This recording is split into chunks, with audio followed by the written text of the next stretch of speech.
په زنانو کې غوره صفونه او بهتره صفونه خیر والا صفونه هغه شاتني دي چونکې هغه ګوره لرې اخره ته لاړل وشرها اولها او شر والا صفونه د زنانو کم صفونه دي کم چې مخکینی دي ماشومانو اجراګانو ته نږدې سړو ته نږدې اقا د نږدېکت خبره پکې بیا راغله ځکه ورته محبوب علیه الصلاة والسلام وشرها اولها شر وي شر په دغې صفونو کې چې کوم لومړني صفونه د زنانه وي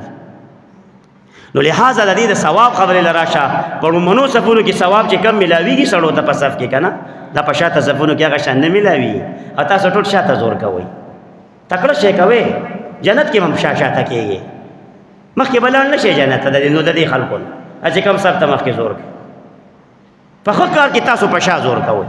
خدای دې در باندې رحم وکړي اوس راځو بیا بل حدیث د سنن نسائی ابن ماجه وغیرہ برہ ابن عازب رضی اللہ تعالیٰ عنہ فرمائی نبی کریم صلی اللہ علیہ وآلہ وسلم فرمائی ان اللہ و ملائکتہ یصلون بے شک اللہ تعالیٰ او داغ فرشتی درود وائی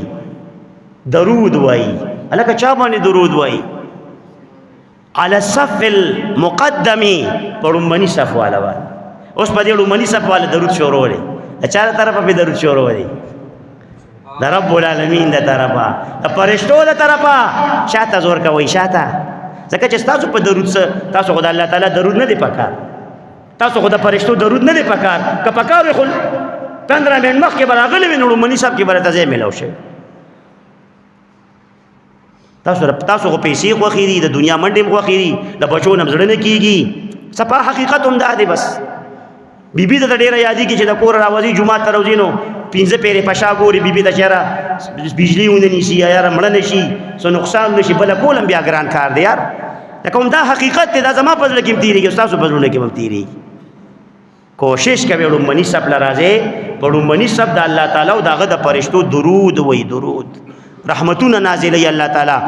صف المقدم صف باندې بل حدیث اوره ترمذی شریف ابن ماجه شریف